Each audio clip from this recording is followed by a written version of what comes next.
Hi hello friends, welcome back to my channel. Friends, ನೀವು ನೋಡ್ತಾ ಇದ್ರ all in one tips channel. Friends, ಇವತ್ತಿನ ವಿಡಿಯೋದಲ್ಲಿ ಕೆಲವೊಂದು ಯೂಸ್ಫುಲ್ ಟಿಪ್ಸ್ಗಳನ್ನು ತಿಳಿಸ್ತಾ ಇದ್ದೀನಿ. ಈ ಎಲ್ಲ ಟಿಪ್ಸ್ಗಳು ಗೊತ್ತಿಲ್ಲದೆ ನೀವು ತುಂಬ ಟೈಮ್ ಹಾಗೂ ಹಣನ ವೇಸ್ಟ್ ಮಾಡಿರ್ತೀರಾ. ಸೊ ಫ್ರೆಂಡ್ಸ್, ಬನ್ನಿ ಹಾಗಾದರೆ ಈ ತಡ ಮಾಡ್ದೇ ವಿಡಿಯೋನ ಸ್ಟಾರ್ಟ್ ಮಾಡೋಣ. ವಿಡಿಯೋನ ಎಲ್ಲಿ ಸ್ಕಿಪ್ ಮಾಡಿದೆ ನೋಡಿ, ಈ ಎಲ್ಲ ಟಿಪ್ಸ್ಗಳು ನಿಮಗೆ ಖಂಡಿತ ಯೂಸ್ಫುಲ್ ಆಗುತ್ತೆ. ಓಕೆನಾ?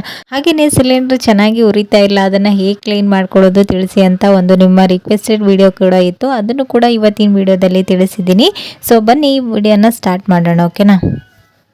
ಸೊ ಮೊದಲೇ ಟಿಪ್ ಬಂದು ಇಲ್ಲಿ ನೋಡ್ತಾ ಇರ್ಬೋದು, ಈ ರೀತಿ ನೀವು ಮಕ್ಕಳ ಸಾಕ್ಸ್ಗಳನ್ನು ವಾಶ್ ಮಾಡಿದ ನಂತರ ಒಂಥರ ಬ್ಯಾಡ್ ಸ್ಮೆಲ್ ಬರ್ತಾ ಇರುತ್ತೆ.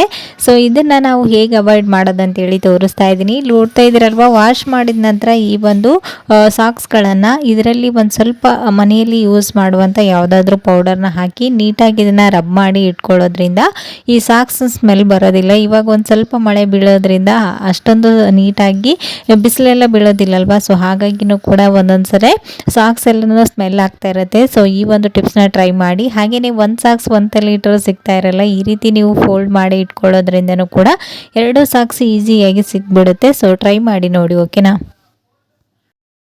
ಸೊ ನೆಕ್ಸ್ಟ್ ಟಿಪ್ ಬಂದು ಇಲ್ಲಿ ನೋಡ್ತಾ ಇರ್ಬೋದು, ಈ ರೀತಿ ಮಸಾಲೆಗಳನ್ನು ನಾವು ಒಂದು ಬಾಕ್ಸಲ್ಲಿ ಹಾಕಿ ಸ್ಟೋರ್ ಮಾಡ್ತೀವಿ. ನಂತರ ಉಳಿದಿರ್ತಕ್ಕಂಥ ಮಸಾಲೆಗಳನ್ನು ನಾವು ಔಟ್ಸೈಡ್ ಸ್ಟೋರ್ ಮಾಡೋದ್ರಿಂದ ಇವಾಗ ಒಂದು ಸ್ವಲ್ಪ ಕೂಲ್ ವೆದರ್ ಇದೆ, ಇದು ಹಾಗೆ ಇಟ್ಟೋದ್ರಿಂದ ಏನಾಗ್ತಾ ಇರುತ್ತೆ, ಇದೆಲ್ಲನೂ ಉಂಡೆ ಕಟ್ಟೋದು, ಜಿರಳೆಗಳು ಸೇರ್ಕೊಳ್ಳೋದು, ಆ ರೀತಿಯಾಗಿ ಇದೆಲ್ಲನೂ ವೇಸ್ಟ್ ಆಗ್ತಾ ಇರುತ್ತೆ. ಕಾಸ್ಟ್ಲಿಯಿಂದ ತಂದಿರುವಂಥ ಮಸಾಲೆ ಐಟಮ್ಸ್ಗಳು ವೇಸ್ಟ್ ಆದರೆ ದುಡ್ಡು ಕೂಡ ವೇಸ್ಟ್ ಆಗುತ್ತೆ. ಸೊ ಹಾಗಾಗಿ ನೀವು ಇದನ್ನು ಇಟ್ಕೊಳ್ಳೋದ್ರಿಂದ ಇದು ತುಂಬ ದಿನಗಳವರೆಗೆ ಫ್ರೆಶ್ ಆಗಿ ಚೆನ್ನಾಗಿರುತ್ತೆ. ಸೊ ಇಲ್ಲಿ ನೋಡ್ತಾ ಇದ್ದೀರಲ್ವ, ಉಳಿದಿರ್ತಕ್ಕಂಥ ಮಸಾಲಾನ ಫಸ್ಟು ಒಳಗಡೆ ಇರುವಂತಹ ಈ ಕವರ್ನ ಈ ರೀತಿಯಾಗಿ ನೀಟಾಗಿ ಫೋಲ್ಡ್ ಮಾಡಿ ಇಟ್ಕೊಳ್ಬೇಕು. ಇದ್ರ ಮೇಲ್ಗಡೆ ಬೇಕಾದರೆ ನೀವು ಒಂದು ರಬ್ಬರ್ನು ಕೂಡ ಹಾಕ್ಕೊಳ್ಬೋದು.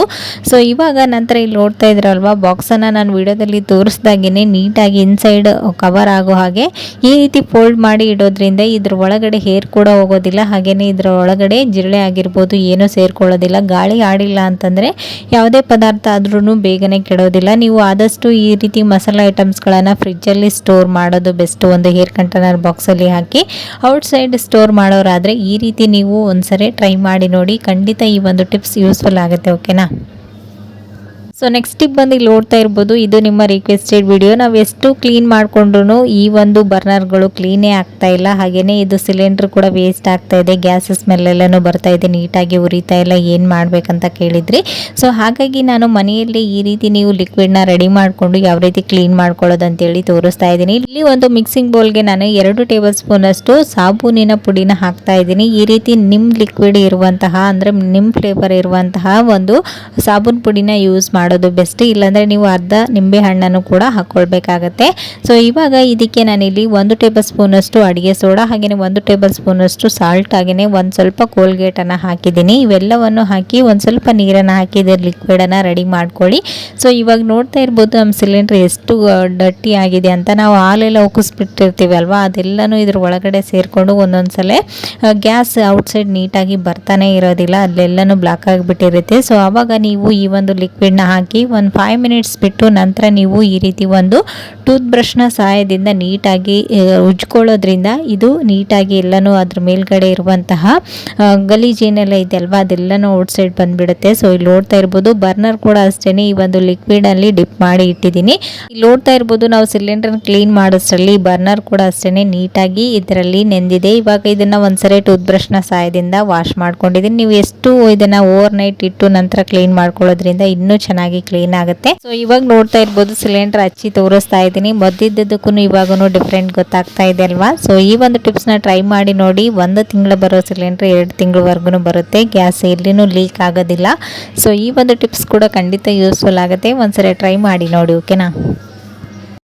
ಸೊ ನೆಕ್ಸ್ಟ್ ಟಿಪ್ ಬಂದು ಇಲ್ಲಿ ನೋಡ್ತಾ ಇರ್ಬೋದು, ಈ ರೀತಿ ಶೇಂಗಿನ ಕಾಳನ್ನು ನಾವು ಮಾರ್ಕೆಟಿಂದ ತಂದ ತಕ್ಷಣ ಒಂದು ಹೇರ್ ಕಂಟೈನರ್ ಬಾಕ್ಸಲ್ಲಿ ಹಾಕಿ ಸ್ಟೋರ್ ಮಾಡ್ತೀವಿ. ಒಂದು 15 ಡೇಸ್ಗೆ ಜಾಸ್ತಿ ಆದರೆ ಸಾಕು, ಇದು ಕೂಲ್ ಜಾಸ್ತಿ ಆಗಿ ಒಂದೊಂದ್ಸರಿ ಬೂಜೆಲ್ಲ ಕಟ್ಟಿ ಹಾಳಾಗ್ತಾ ಇರುತ್ತೆ. ಸೊ ನೀವು ಇದನ್ನು ಮಾರ್ಕೆಟಿಂದ ತಂದ ತಕ್ಷಣ ಈ ರೀತಿ ಮಾಡೋದು ಬೆಸ್ಟು. ಇಲ್ಲಿ ನೋಡ್ತಾ ಇದ್ದೀರಲ್ವ, ಈ ಶೇಂಗಿನ ಕಾಳನ್ನು ತಂದ ತಕ್ಷಣ ಒಂದು 50% ಅಷ್ಟು ಫ್ರೈ ಮಾಡಿಕೊಂಡು ನಂತರ ಸಿಪ್ಪೆ ಸಮೇತ ಹೀಗೇನೆ ನೀವು ಒಂದು ಬಾಕ್ಸಲ್ಲಿ ಹಾಕಿ ಸ್ಟೋರ್ ಮಾಡೋದ್ರಿಂದ ಇದು ಎಷ್ಟು ದಿನ ಇಟ್ಟರೂ ಹಾಳಾಗೋದಿಲ್ಲ, ಫ್ರೆಶ್ ಆಗಿ ಚೆನ್ನಾಗಿರುತ್ತೆ. ನೀವು 1 ತಿಂಗಳು ಯೂಸ್ ಮಾಡಿದ್ರೂ ಇದು ಹಾಗೇನೇ ಇರುತ್ತೆ. ಸೊ ಈ ರೀತಿ ಒಂದ್ಸರಿ ಟ್ರೈ ಮಾಡಿ ನೋಡಿ. ಓಕೆನಾ?